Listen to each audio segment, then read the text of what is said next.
శివపురాణము 18వ రోజు. గురువైన రత్నాకరుడు తన శిష్యులైన కృష్ణశర్మ, నారాయణ భట్టులకు శివపురాణాన్ని ఇలా వివరిస్తున్నాడు. ఓంకారేశ్వరుడు. గురుదేవా, వింధ్య పర్వతాలలో ఓంకార క్షేత్రమున్నది అంటారు. ఆ క్షేత్రం గురించి తెలపండి అన్నాడు కృష్ణశర్మ. చెప్పడం మొదలుపెట్టాడు రత్నాకరుడు. పూర్వకాలంలో ఒకసారి నారదుడు క్షేత్రాలన్నీ దర్శించుకుంటూ వింధ్యా పర్వతం మీదకి వచ్చాడు. నారద మహర్షి రాగానే వింధ్యరాజు ఎదురు వెళ్లి స్వాగత సత్కారాలందించి ఉచిత రీతిన గౌరవించాడు. కుశల ప్రశ్నలు అయిన తర్వాత ఇష్టాగోష్ఠి జరుగుతుంది. ఆ సమయంలో వింధ్యరాజు ఇలా పలికాడు. ఓ నారద మహర్షి, మీరు త్రిలోక సంచారులు. మీకు తెలియని విషయం ఏదీ లేదు. నా దగ్గర సమస్త సంపదలు, సకల ధాతువులు, బంగారము మొదలైన లోహాలు కోకొల్లుగా ఉన్నాయి. అటువంటప్పుడు పర్వతాలలో సార్వభౌముడు అని చెప్పదగిన వాడును నేనుగాక ఇంకెవరు అని పలికాడు. ఆ మాటలు విని పెద్ద నిట్టూర్పు విడిచాడు నారదుడు. ఆశ్చర్యపోయాడు వింధ్యరాజు. మహర్షి నిట్టూర్పుకు కారణమేమిటి? పర్వతాలలో సార్వభౌముడు తను కాదా? ఈ రకంగా ఆలోచిస్తూ, మహర్షి, మీ నిట్టూర్పుకు అర్థం ఏమిటి అన్నాడు. దానికి నారదుడు, వింధ్యరాజా, నువ్వు చెప్పిందంతా నిజమే. నీ దగ్గర సర్వ సంపదలు, సమస్త ధాతువులు, బంగారము మొదలుగా గల లోహాలు ఉన్నమాట నిజమే. కాని మేరు పర్వత శిఖరాలు మహోన్నతములై దేవలోకం దాకా వ్యాపించి ఉన్నాయి. అందుకని ఇంద్రాది దేవతలందరూ అక్కడ విహరిస్తూ ఉంటారు. నీకా భాగ్యం లేదు. అందుకే నా విచారము అన్నాడు. మేరు పర్వతం కన్నా గొప్ప అనిపించుకోవాలంటే ఆ పరమేశ్వరుణ్ణి ఆరాధించడమే కాక వేరే మార్గం లేదు అని నిశ్చయించి తపస్సు చేయడానికి ఓంకార యంత్రం ఒకటి తయారు చేసి దాని మీద పార్థివ లింగాన్ని స్థాపించి సంకల్పించాడు. వింధ్యరాజు ఆ రకంగా 100 నెలలు ఘోరమైన తపస్సు చేశాడు.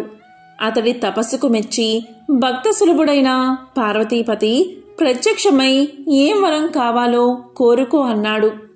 పరమేశ్వర, చంద్రమౌళీశ్వర, పాహిమాం తండ్రి, పాహిమాం.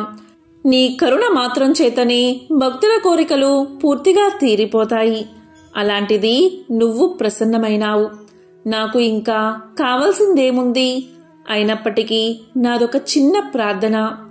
మేరపు శిఖరాలు బాగా పెద్దవిగా దేవతలు విహరించడానికి వీలుగా ఉండడం నాకు భరించలేకుండా ఉన్నది. దేవతలందరూ నీ పాదాలకు నమస్కరిస్తారు కాబట్టి అటువంటి నువ్వు నా శిఖరాన సదా నివసించవలసిందిగా నా ప్రార్థన అన్నాడు వింధ్యరాజు. ఆ పలుకులు ఆలకించిన శంకరుడు భక్తుడైన వింధ్యరాజు కోరిక తీరుస్తాను అన్నాడు. ఇప్పుడు ఓంకార యంత్రము, పార్థివలింగము రెండుగా అయిపోయాయి. ఓంకార యంత్రమందు ఉద్భవించినవాడు ఓంకారేశ్వరుడు, పార్థివలింగమందు ఉద్భవించినవాడు అమలేశ్వరుడు. ఇక్కడ నర్మదాది కూడా 2 పాయలుగా చీలిపోతుంది.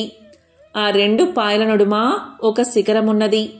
ఆ శిఖరం మీద సూర్యవంశపురాజు మాందాత ఓంకార రూపంలో దేవాలయాలు కట్టించాడు. ఓంకార క్షేత్రానికి వెళ్ళాలి అంటే యాత్రికులు నర్మదా నదిని పడవల మీద దాటి బ్రహ్మపురి, విష్ణుపురి అనే కొండలను దర్శించి వెళ్ళాలి అంటూ ఓంకారేశ్వరుడు గురించి వివరించి చెప్పాడు గురువైన రత్నాకరుడు. వైద్యనాథుడు. గురువర్యా, వైద్యనాథుడు అంటారు కదా, ఆయన ఎక్కడ ఉన్నాడు? ఆయన చరిత్ర వివరించండి అన్నాడు నారాయణ భట్టు. చెప్పడం మొదలుపెట్టాడు కృష్ణశర్మ. త్రేతాయుగంలో రావణ బ్రహ్మ లంకా నగరాన్ని పాలిస్తూ ఉండేవాడు. అతను గొప్ప శివభక్తుడు. ఒకసారి రావణుడు శివుడి గురించి ఘోర తపస్సు చేశాడు. ఎంత కాలమైనా శివుడు ప్రత్యక్షం కాలేదు. ఇక లాభం లేదు, ఇది కాదు పని అనుకుని హోమగుండాన్ని ప్రజ్వలింపచేసి అందులో తన తలను నరికివేశాడు. శివుడు ప్రత్యక్షం కాలేదు. రావణుడు ఆగలేదు. ఒకటి తర్వాత ఒకటిగా 9 తలలు నరికి అగ్నికి ఆహుతి చేశాడు. శివుడు కరుణించలేదు. చివరగా తన 10వ తలను కూడా ఆహుతి చెయ్యాలనే తలంపుతో నరకబోయాడు రావణుడు. వెంటనే ఈశ్వరుడు ప్రత్యక్షమై, భక్త, నీ భక్తికి పట్టుదలకు మెచ్చాను. ఏం వరం కావాలో కోరుకో అన్నాడు. శివుడి అనుగ్రహం కలగగానే రావణుడి తలలన్నీ యథాస్థానానికి వచ్చేశాయి. అప్పుడు ఆ భక్తాగ్రేసరుడు ఇలా పలికాడు: దేవదేవా, మహాదేవా, సర్వకాల సర్వావస్థలయందు నిన్ను తనివితీరా చూడాలి అన్నదే నా కోరిక. నువ్వు కైలాసంలో, నేను లంకలో ఉంటున్నాం. భక్తుడు ఉండే చోటనే భగవంతుడు ఉండాలి, కాని భక్తుడు ఒక చోట భగవంతుడు ఒక చోట ఉండవచ్చా? అది మంచి పద్ధతి కాదు కదా. అందుకని పత్ని పుత్ర పరివార సమేతంగా నువ్వు నా లంకలోనే ఉండవలసింది అన్నాడు రావణుడు. ఆ మాటలు విన్న దేవదేవుడు మహాశివుడు ఇలా పలికాడు: దానవేంద్ర, నీ కోరిక సమంజసంగానే ఉంది. కానీ నేను కైలాసం నుంచి కదిలి రావడమనేది దుస్సాధ్యము. అందుచేత నా స్వరూపమైన ఆత్మలింగాన్ని ఇస్తాను. దాన్ని తీసుకుని పోయి లంకలో ఉంచుకో. ప్రతినిత్యం ఆ లింగంలో నన్ను వీక్షించు. అయితే మార్గ మధ్యలో ఎక్కడా దాన్ని నేల మీద మాత్రం ఉంచకు అని ఆత్మలింగాన్ని అతని చేతికిచ్చాడు.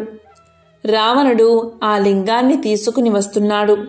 మార్గ మధ్యలో ఒక శ్మశానం దగ్గర అతనికి మూత్ర విసర్జన చెయ్యవలసిన అవసరం వచ్చింది. ఆత్మలింగాన్ని చేతిలో ఉంచుకుని మూత్ర విసర్జన చేయడం లేదు. అలా అని లింగాన్ని నేల మీద ఉంచడం లేదు. ఏం చెయ్యాలి ఇలా ఆలోచిస్తున్న సమయంలో దూరాన ఒక గొల్ల పిల్లవాడు కనిపించాడు. ఆ బాలుణ్ణి పిలిచి అతని చేతికి శివలింగాన్ని ఇచ్చి తాను మూత్ర విసర్జనకు వెళ్ళాడు. అప్పటి వరకు చిన్నగా ఉన్న శివలింగం బాలుడి చేతిలోకి వెళ్ళగానే ఆకారము బరువు పెరగడం మొదలుపెట్టింది. అలా పెరిగిపోయి బాలుడు మొయ్యలేనంతగా అయిపోయింది. దాంతో ఆ బాలుడు ఆ లింగం యొక్క బరువును మొయ్యలేక దాన్ని కింద పెట్టేశాడు. రావణ బ్రహ్మ తిరిగి వచ్చాడు. ఆత్మలింగం నేల మీద పెట్టి ఉంది. విషయమంతా తెలియచేశాడు బాలుడు. చెయ్యగలిగిందేదీ లేదు. ఎంతో దుఃఖించాడు రావణుడు. లింగాన్ని పైకెత్తడానికి ప్రయత్నం చేశాడు. అది పాతాళ లోకం దాకా కూరుకుపోయింది. ఎన్ని విధాలా ప్రయత్నం చేసినా ఆత్మలింగాన్ని పైకి తీయలేకపోయాడు. ఆఖరుగా ఆ లింగాన్ని పరిపరి విధాలా పూజించి లంకా నగరానికి వెళ్ళిపోయాడు రావణుడు.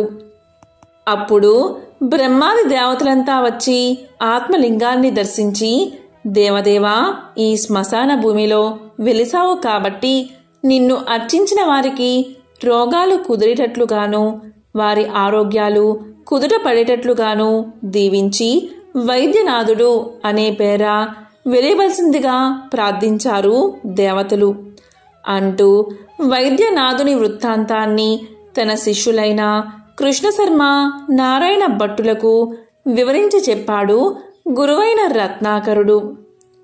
శివపురాణము 18వ రోజు పారాయణం సంపూర్ణం. ఓం నమః శివాయ.